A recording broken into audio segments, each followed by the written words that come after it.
I have a few more things to say about the inverse trig functions, and then we'll get on to something completely different.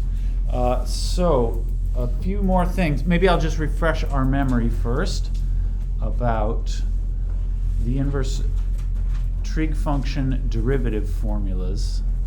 So one is like this. The cosine one is actually exactly the same, except it has a negative. And the tangent one is a little bit nicer in that it doesn't have a square root. And it also has a plus rather than a minus. It's like that, right? These are the derivative formulas for the inverse trig functions. You should know these eventually, I suppose. Eventually, like on the quiz, I will expect you to know these formulas. You'll have enough practice with them on the homework that hopefully you will naturally remember them. But these are the derivatives of the inverse trig functions. All right. Along with those, whenever you have formulas for derivatives, you also sort of for free get formulas for antiderivatives. So these formulas directly translate into antiderivative formulas. Antiderivative, of course, is just like the other way around. So when I say derivative of inverse sine is that, it means the integral of this is the inverse sine. So that is antiderivative, or integral, 1 minus x squared dx is inverse sine of x plus c, right? We also get an integral from the cosine, although that one is typically not used just because it's going to say just about exactly the same thing. I mean, this I could write an integral sign here. Well, maybe I'll write it down, although this is not one that anybody really has memorized because it's basically the same.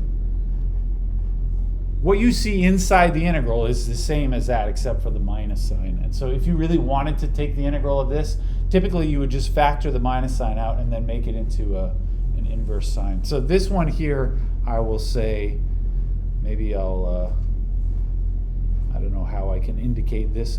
This one is sort of not terribly important. I'll put a line through it, not that it's false or anything. It's just like people don't really use that one. Like I said, because if you ever really did want to find the integral of this, the typical way would just be to move the minus sign out and then you would use this one, all right?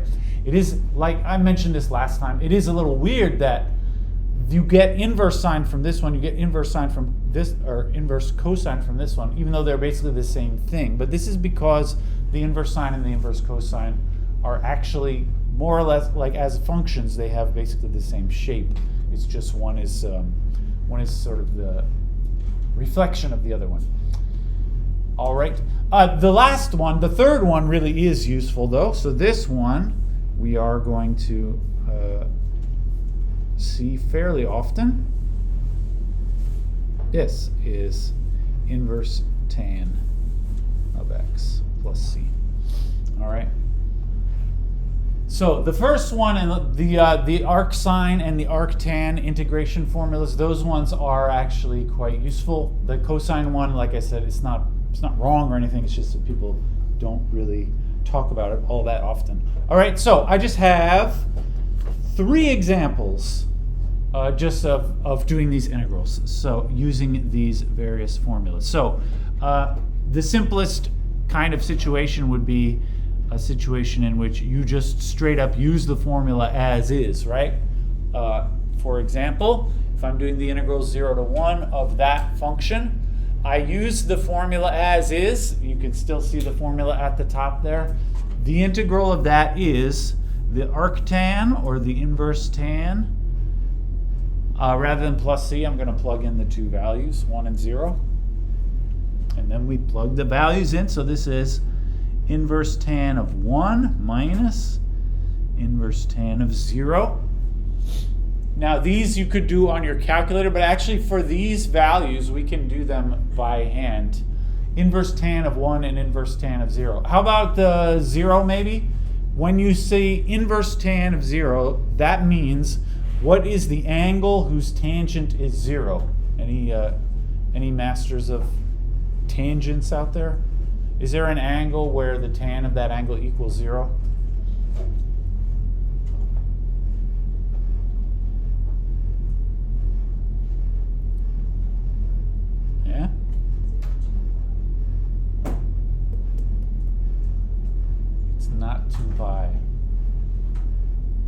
tan of 2 pi.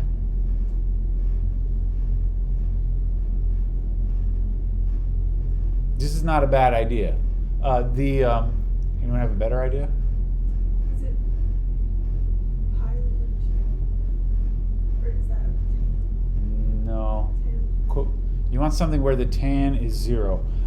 2 pi does have tan equals 0, but 2 pi is outside of the range of the arctan function. There's actually, remember the values of the arctangent, this is something we talked about last time. The answer here is always going to be between minus pi over 2 and pi over 2. There's a value where the tangent is 0. That's simpler than all that. Yeah? 0? It is 0. Yeah, the tan of 0 equals 0. That's because sine of 0 over cosine 0. This is how I usually think of tan, is sine over cosine. But sine of 0 is 0. So yeah, the arctan of 0, this is 0 here. That's because tan of 0 equals 0. Now it is also true, like she said, tan of 2 pi also equals 0, but remember the way that these inverse trig functions work. We only are choosing one of the values in the appropriate range, and in this case, for the arctan, we only choose answers between pi over 2, negative pi over 2 to pi over 2. What about 1? Yeah? Pi over 4. Yeah, that would be pi over 4 is the angle whose tangent equals 1. I hope you remember. So the way that I remember that is like to make a triangle where this is the tangent is the opposite over the adjacent, right? And if I want the tangent to be 1, that means that these are the same length, which means this better be a 45-degree triangle, which is to say pi over 4. So this is pi over 4 minus 0, right? So the answer is pi over 4. Yes, I would expect you to be able to do things like that, just tell me the values of various inverse sine, inverse cosine, inverse tan. Of course, in real life, you would plug those into your calculator, but I would expect you to be able to simplify those. Right. Great. This is maybe, would you mind if I point out, this is a little weird that sometimes, this is just how it goes. This integral here, which seems to have nothing to do with trig functions at all, turns out the answer is pi over 4, which is a little crazy to me. Like this looks like a polynomial, integral from 0 to 1 of something like that. I would expect the answer to be some kind of ordinary looking fraction or something, but it's not. It's pi over 4. Strange but true. All right, I got a couple more. Sometimes we're going to use some tricks. To do more interesting examples of integrals, of course, the major integration trick that we know is the u substitution. Although in order to use the u substitution properly, you have to do some kind of special tricks. For example, how about that? Let's try to do this. Put my dx, all right? Now, just because I kind of know that this is going to be about something related to what we're talking about today, to me, as far as the formulas that I know, there's the inverse sine one and the inverse tan one. And what I'm talking about here certainly looks more like this, the inverse sine formula. So this one, I will say, just as a little commentary, this looks like this one.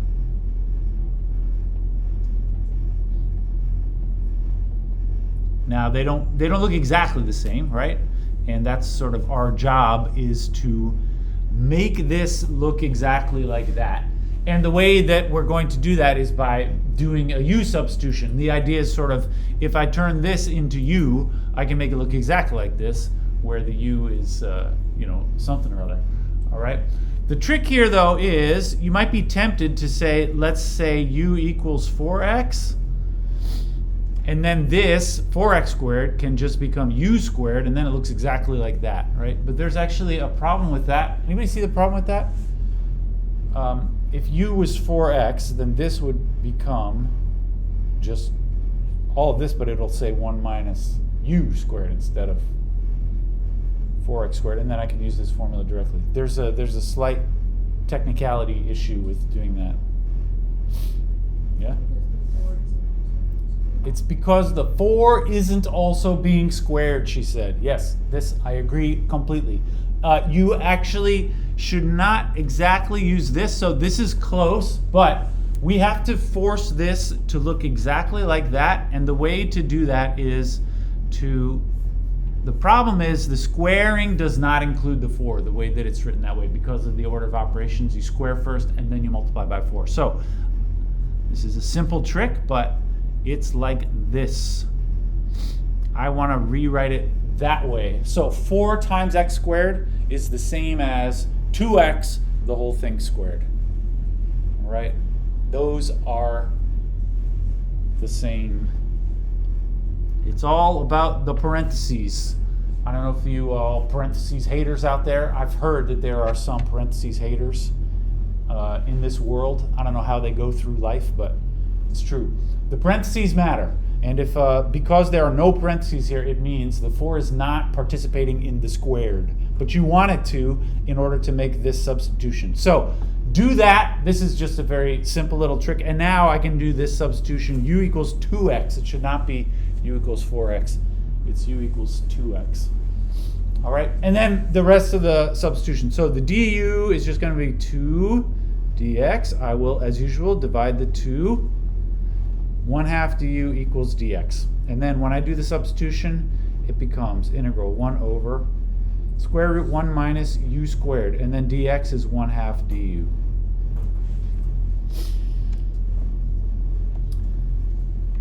And that's pretty much ready to do the integral. I will move the 1/2 on the outside, as I usually would. And now I have this whole integral. Looks exactly like my formula here.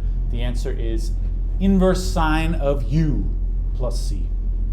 So the answer here will be 1/2 inverse sine of u plus c. And then, as always, the final step is replace the u with its original variable, which was 2x. So my final answer is 1/2 inverse sine of 2x. Better put those parentheses. All right, there you go. This is, so very, very simple trick, but sometimes you got to make this thing look, exactly the way you want it. And in this case, the trick was to kind of like absorb the 4 inside the squaring, which turns it into a 2. Right? If it was a 5, you would bring it inside as like a square root of 5. So you can do this even if the number itself is not a perfect square. All right. I got one more, which is a slightly more sophisticated trick. What if, so this is kind of the trick about what if you see an extra constant in there where you don't want it. This is how you deal with that. You bring that extra constant inside of the parentheses. What about if there is, so this is a similar looking situation which requires a slightly different trick. How about that?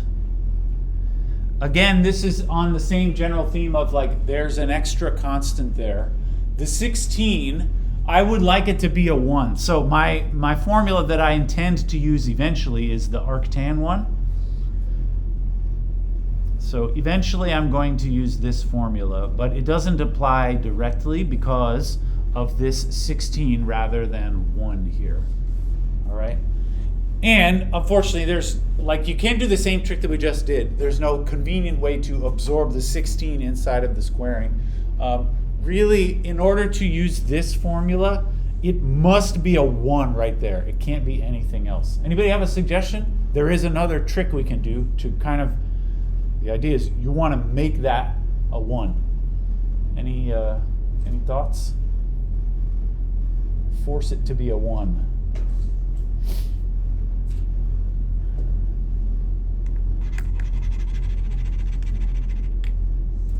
Yeah?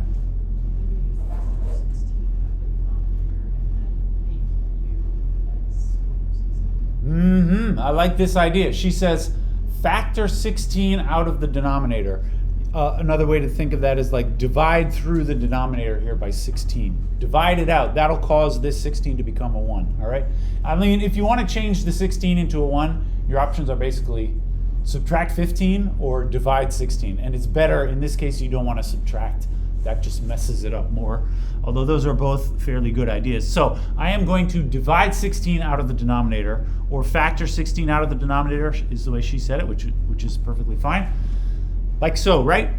And what the effect is, it turns that what used to be a 16 is now a 1. Unfortunately, it messes up the other part. What used to be x squared now has to become x squared over 16, which I don't really like, although at least it's a 1 now instead of a 16. It messed up the other part. But now at least this 16 that I factored out can actually come all the way out of the integral. So we don't really have to worry about that anymore. I can write it as 1 over 16 in front. And now 1 over 1 plus x squared over 16 dx. And now what do we do? Well, actually now we are in the same situation as before. Remember the previous example, we had an extra constant on the x, but that is okay. I mean, at least we know how to deal with that. We do this and stick it inside of the squaring. So here, we now have an extra constant, which is really like a 1 over 16 here. And the way to deal with that is the same trick we did before, which is to insert this into the squaring. So this, I got 1 over 16 out here. I want to write it like that, right? And what should I put inside the big parentheses there? I'm trying to incorporate the 16 inside of the square. Yeah? Yeah, it should become a 4 because you want something so that when you do square it, it ends up being 16. So it better be x over 4 like that. All right, and now we do the same kind of u substitution as we did in the previous example. So now this completely looks like that, right? It's 1 over 1 plus something squared. So I'd say u is the something, which is x over 4. Du then is 1/4 dx, because the derivative of x over 4 is 1/4.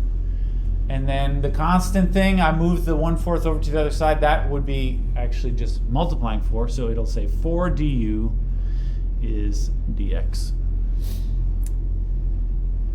And now I think we can do our substitution. So this says 1 over 16 integral 1 over 1 plus u squared, and then dx is times 4 du. Right, we can pull the 4 all the way out of the integral. It'll say 4 over 16 out there, which is same as 1/4 integral 1 over 1 plus u squared du. And now we do the formula for the integral, which gives the arctan as the answer, right? So this is 1/4 inverse tan of u plus c, and my final answer is x over 4 here, like so. There you go.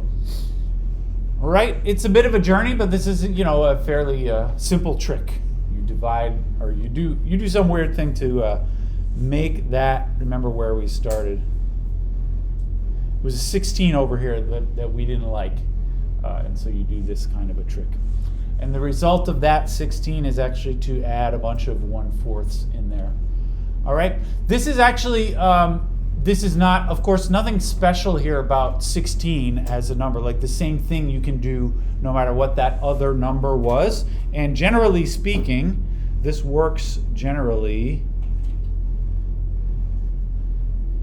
And oftentimes, if you look up like in a big list of integration formulas, you will see a formula that looks like this. So instead of a 1 at the 1 plus x squared down there, if you instead had a squared plus x squared, then the result will always end up being 1 over a arctan x over a plus c. So this is another sort of true fact about integrals of 1 over something plus x squared, right? It always works out that way. So the one we just did is the particular case where a is 4. This is always how it works out. And there's a similar one for the inverse sine, which has, well,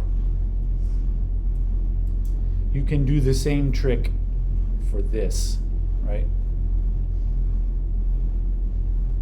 Some kind of similar stuff. And actually, I'm going to have you work that out on the homework. You do the same kind of a trick by sort of factoring out that constant that you don't want from the denominator. All right? I'll leave that to you to discover. Excellent. And this, I think, is all that I wanted to say about the inverse trig functions. Anybody got any feelings, questions, hot takes? All right. Excellent. Let's move on to the next thing. This next thing may be something that you talked about in a previous calculus experience. I would like to spend a little bit talking about what we call indeterminate forms and a trick for doing limits called L'Hôpital's rule. This is a French person's name, L'Hôpital, the Marquis de L'Hôpital. Indeterminate forms and L'Hôpital's rule. This is kind of a little bit of a out of nowhere sort of topic, and I'm, to be honest, I'm not sure why they put it in this section in our textbook, but who am I to argue? A brief interlude about L'Hôpital's rule. So L'Hôpital's rule is a trick for doing limits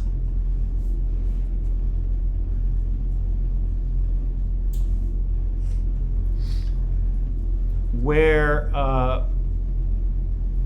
know we haven't done limits in a while. Anyway, this is a trick for doing limits where plugging in gives 0 over 0. Maybe I'll just refresh your memory about finding limits and why you would want such a trick. I'll just say, you do want such a trick. Typical situation is something like this.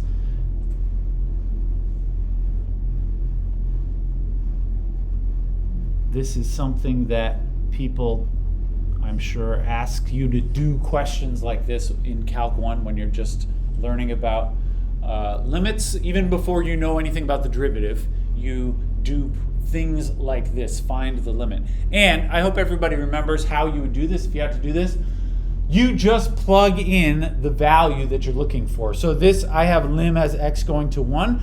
I would just plug in x equals 1 here and see what happens. Hopefully I'll just get some answer, and that is the answer. So I plug in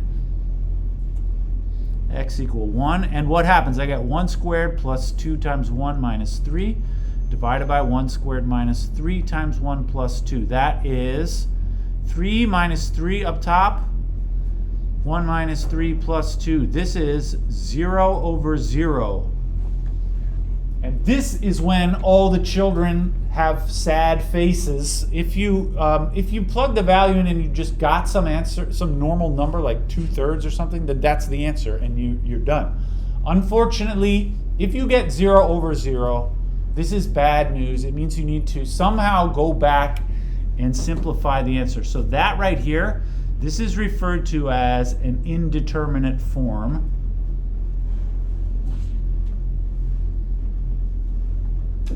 It's a form. It's not even a number or anything. Like 0 divided by 0, there is no such thing as that. In fact, there's no such thing as even dividing by 0. You're not allowed to divide anything by 0. Now, if you got a different number like 1 divided by 0, that also is not a number, but at least 1 over 0 usually indicates something like infinity. But 0 over 0, unfortunately, doesn't tell you anything about the limit. So this may indicate a limit that does not exist, but also it may just be a weird thing, but the limit turns out to actually, maybe the limit does exist, maybe it doesn't. That's why this is called an indeterminate form. It doesn't actually tell you anything about the limit. You don't know if the limit exists or not. So the solution here is you have to go back to the beginning and simplify somehow. In this example, I would simplify by factoring. So this up top, we should factor on the top and the bottom. Factoring, I want to do this thing, right? On both of them. Any factoring masters out there? What do you get when you factor the thing on the top? Maybe someone I haven't heard from. What do you say? I think I've heard from you.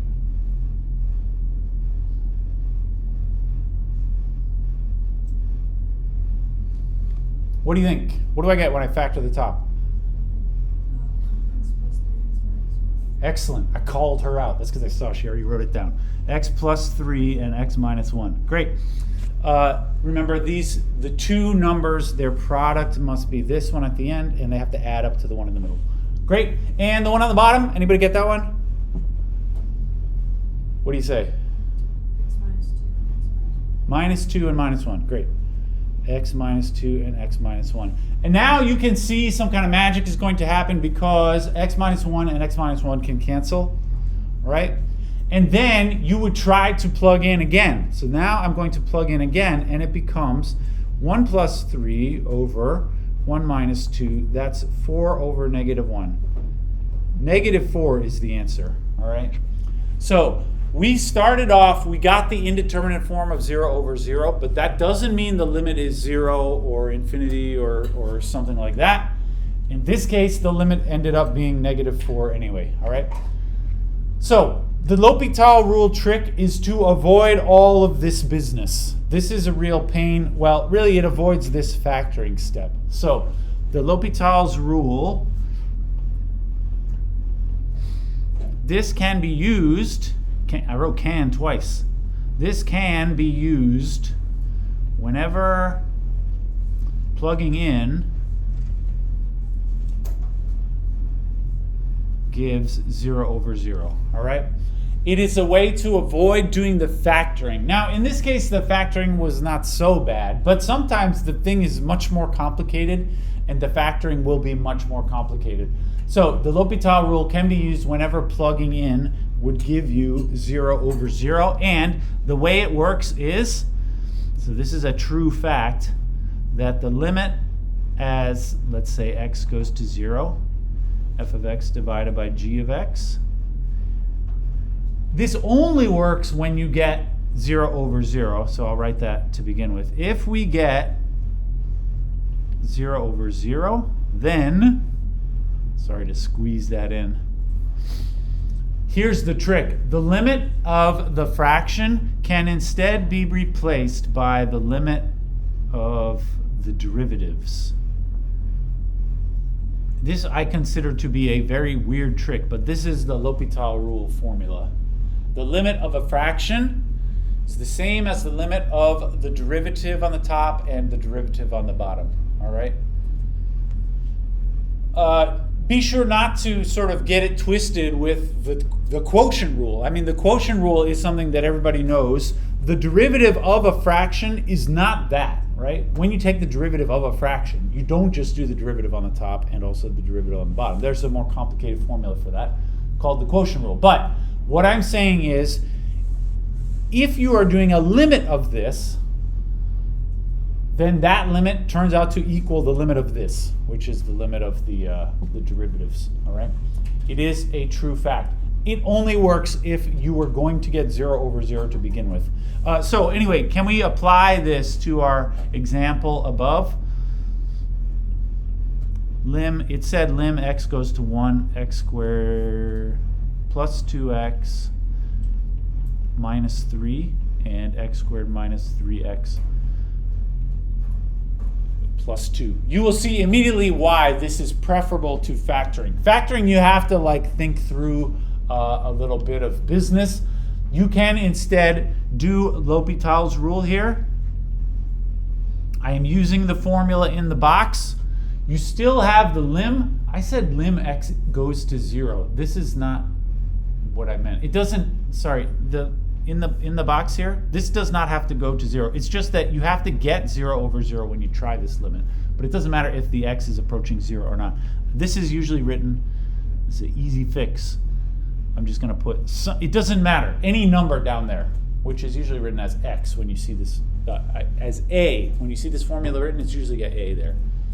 Sorry, I put a 0. It doesn't have to be 0. Okay, anyway, I'm doing the L'Hopital rule here. It says this limit of this fraction is the same as the limit of the fraction of the derivatives, and the derivatives are this. Right? In my opinion, that's a lot easier than trying to factor. These are fairly easy factorings, but as you all know, sometimes there are factorings which are much harder than that. And anyway, can we finish this off? Now I would compute this limit by plugging in. It'll say 2 times 1 plus 2 over 2 times 1 minus 3. That is 4 over negative 1, which is exactly what we got before, right? So it really works. This is the L'Hopital rule. It is a weird formula in my opinion, but it is a sort of strange but true fact. The limit of this fraction equals the limit of the fraction of the derivatives, right? Strange but true. Here's one more example, and actually that example is one that you could have done by factoring. There are many examples where the L'Hopital rule is really the only way to do it. So for example, how about lim x goes to 0 of sine x over x, all right? Now if I just try to plug the 0 in directly, if I try to plug in, I get sine of 0 divided by 0, which is 0 over 0, all right? So that is an indeterminate form, which means if you don't know the L'Hopital rule, it means you're kind of screwed at this point. It means you go back and try to factor or something, but there's nothing you can do with this. There's no factoring that you can do to simplify that. But since we know the L'Hopital rule, this indicates we can use L'Hopital's rule. So L'Hopital's rule gives me lim x goes to 0.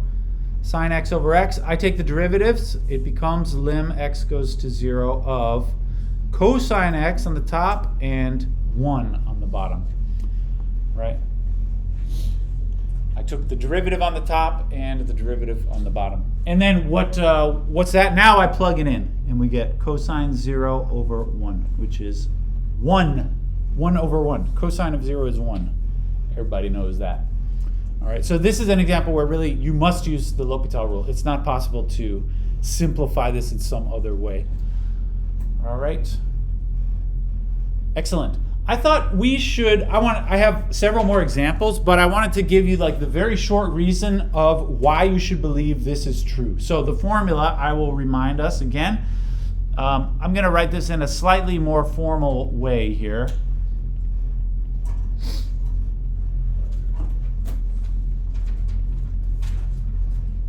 This is what it says.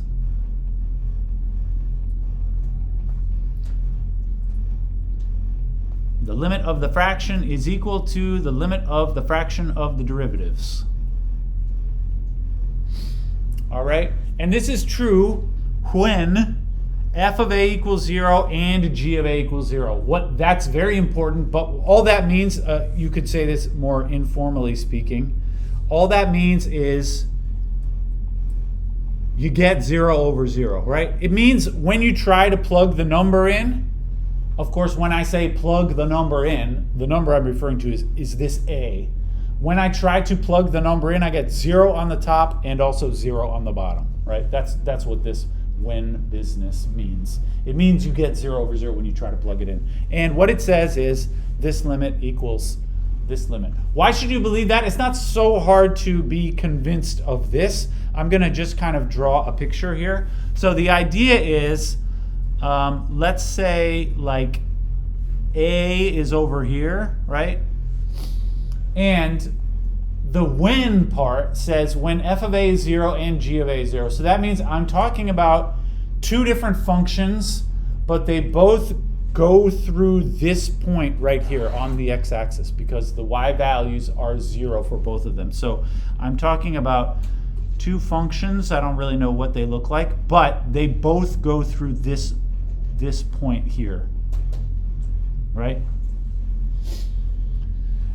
And the left side of the equation there is the ratios, this function divided by this function, or they are the y values, right? The y value for f divided by the y value for g. And somehow that is the same as the ratio of these, which would represent the ratio of the slopes, right? Is that really true? The answer is like, I don't know. I mean, there's no great reason to think that should be true on this picture, in my opinion. But check it out. I will say this, near x equal a, if we zoom in real close, this is a basic fact about continuous differentiable functions. If we zoom in real close, they look like lines, right? If you zoom way in, these two functions, they look like straight lines. So if you think of extreme zoomed in, we might as well assume that these two functions just look like two straight lines, maybe like that and that, right? Let's say this is f and this is g. They look like straight lines. And then I'm talking about the ratios of the y values versus the ratios of the slope. So if I look at, say, this ratio of f divided by g, right? F of x divided by g of x is the ratio of these heights, these here and here, right? F of x divided by g of x means the ratio of those two heights. And to me, it looks like, you know, the f1 is about 3 times bigger than the g1, at least the way that I drew it. All right. Would you believe me? This is actually just like a geometric fact about lines. It is a true fact. The ratio of these heights is actually the same as the ratio of these slopes. So the fact that the f is 3 times higher than the g, that's because the slope of the f is 3 times steeper than the slope of the g. That's just kind of what the slope is all about, right? So the f of x over g of x is the ratio of these heights, and the f prime of x over the g prime of x is the ratio of the slopes. And those two things really are the same.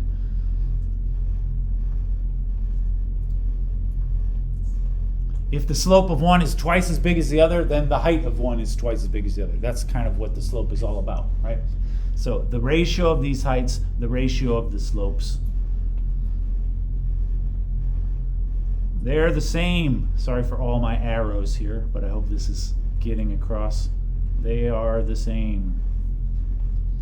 If I draw too many arrows, I begin to look like a crazy person. But the ratio of the heights really is the same as the ratio of the slopes. Now, this is straight up true for straight lines. If they're curvy lines, this is no longer true precisely, but it is still true in the limit as you approach a, because as you approach a point in the limit, all the lines end up looking like straight lines, and so it becomes true anyway. All right, this is my 5-minute version of why you should believe this formula.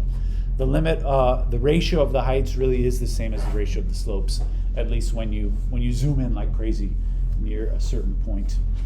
And of course, that whole picture I was drawing, it only makes sense if f of a equals 0 and also g of a equals 0. Then the two lines actually meet there, and you can actually measure the slopes together. If that's not true, then none of that what I said makes any sense at all.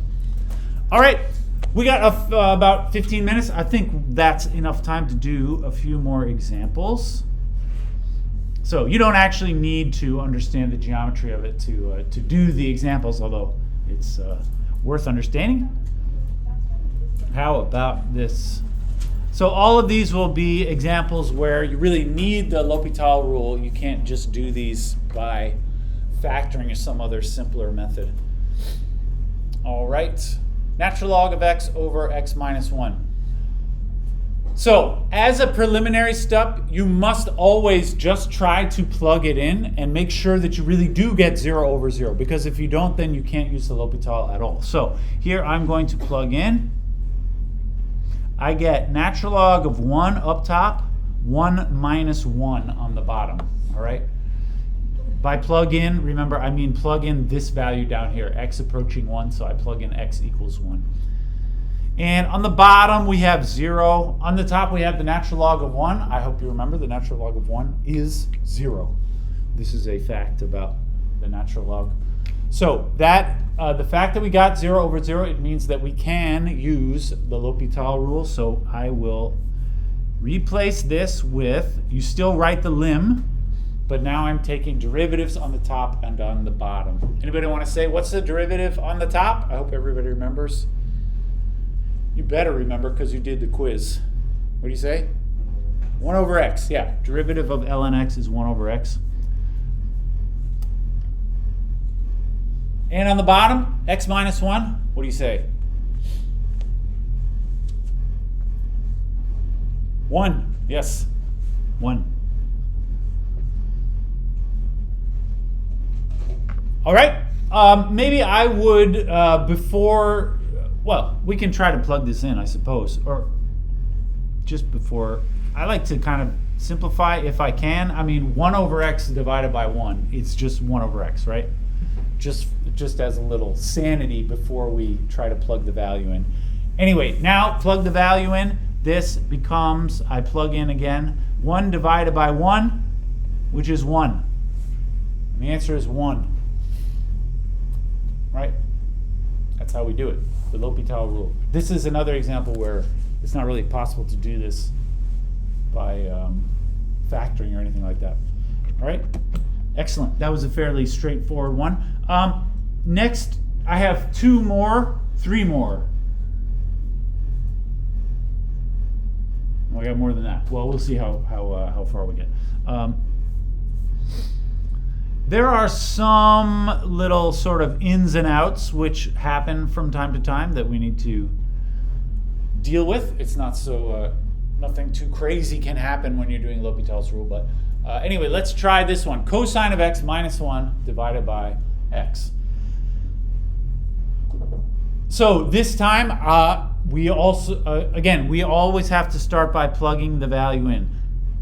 I would plug in 0 for x, so it'll say cosine 0 minus 1 divided by 0.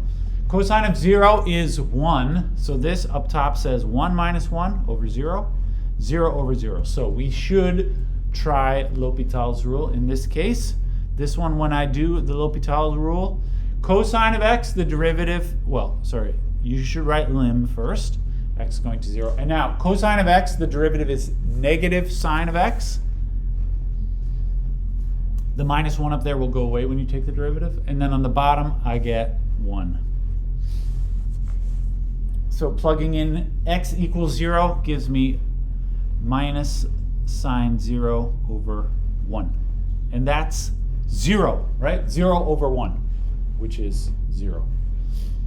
Nothing too exciting happened that time.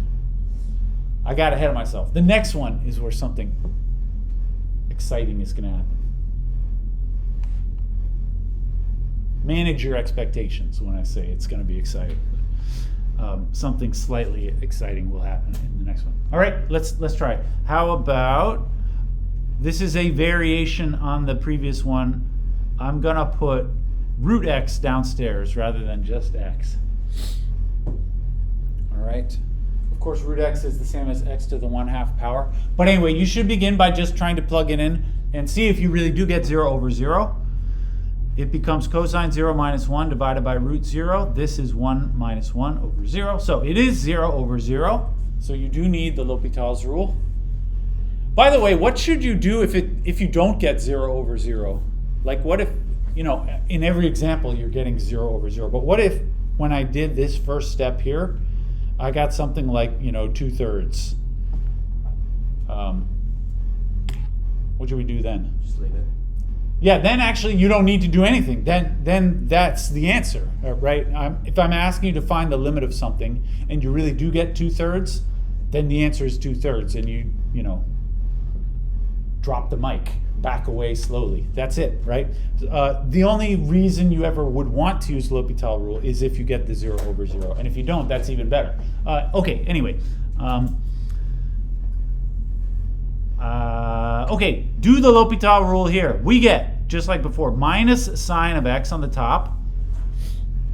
But the bottom is more complicated. Root x, of course, is x to the 1/2. And so I should write this as 1/2 x to the minus 1/2, right?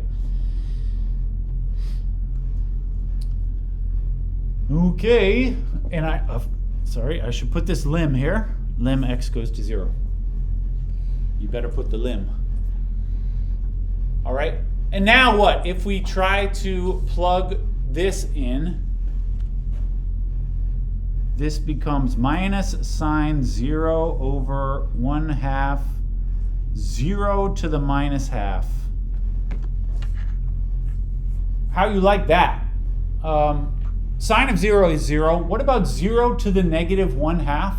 Anybody have feelings about that?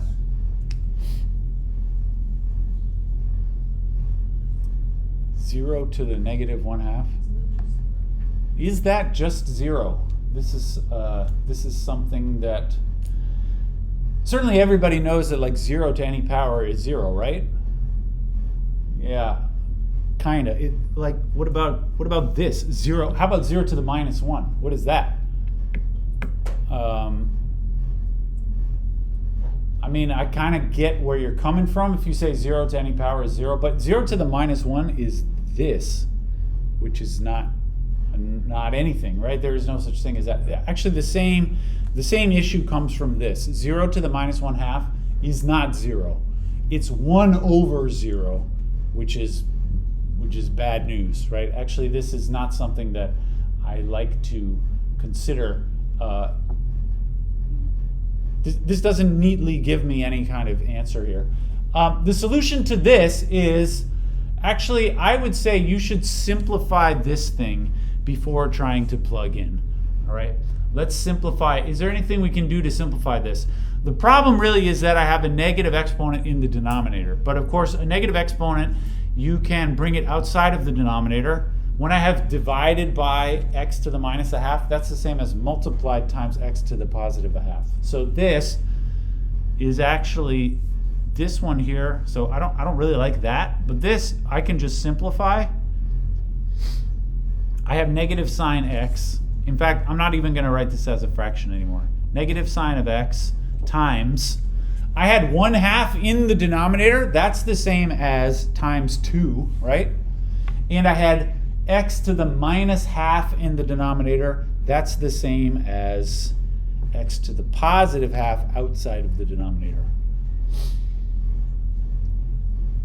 All right.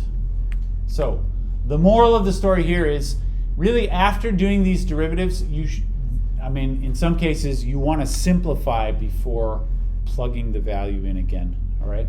And what happens now that it's simplified, we can plug this value in. There's no fraction anymore, so whatever happens now is going to be the answer, right? And I get minus sine 0 times 2, 0 to the 1/2. And that's all 0. This is 0. This is also 0. It is a fact, 0 to the 1/2 really is 0. 0 to the minus 1/2 is not 0. But anyway, that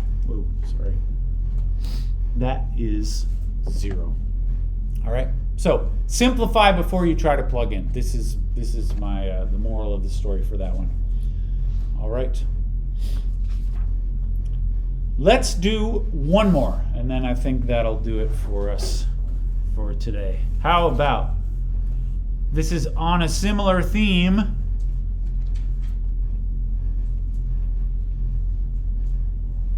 Cosine x minus 1 up top, but this time x cubed on the bottom. All right. So, as usual, we try to plug in. We get cosine 0 minus 1 over 0 cubed. That is 1 minus 1 over 0, which is 0 over 0. So we should use the L'Hopital rule. This becomes lim x goes to 0. Okay, taking derivatives. Negative sine x on top, downstairs 3x squared. All right. Now in this case, there's not, like I said before, you should simplify before plugging in again, but there's not really anything to do to simplify here. So I'm just going to plug in again here. When I plug in this time, I get minus sine 0 over 3 times 0 squared. That is again 0 over 0, right? The L'Hopital rule didn't really work. We started with 0 over 0, do the L'Hopital rule, and we get again 0 over 0. Any suggestions? What's a fella to do? Just do it again. Do it again. Yeah, what's a fella to do? Try again. This is your lesson for Valentine's Day. Sometimes you gotta try again. Don't be a creep about it. But in this case, actually, I feel like I was getting somewhere, right? Because I started with x cubed down here. After doing it once, I ended up with x squared. So this got a little bit simpler. So maybe if I do it again, it'll get simpler again. The moral of the story is if you get 0 over 0, and then you get 0 over 0 again, you can just do the L'Hopital rule again. So, again, this becomes lim, x goes to 0. Now the derivative up top is negative cosine x, and on the bottom, 6x. All right, I just took the derivatives again on the top and the bottom. And now when we plug in, I think actually you do get a legitimate answer. This becomes negative cosine 0 divided by 6 times 0, negative 1 over 0. This is not 0 over 0, so that's it. What's your interpretation of this? I don't know if we've discussed this, but what does it mean when you get something over 0, but it's not 0 over 0? Yeah? Yeah, this means the limit does not exist. She said undefined, which you can say if you like. You could say, I mean, this means the limit is something like negative infinity. You can say it that way if you like. I'm just going to say the limit does not exist.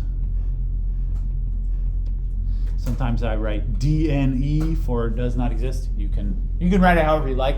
If you get some constant over 0, not 0 over 0, then that means the limit does not exist. Yeah.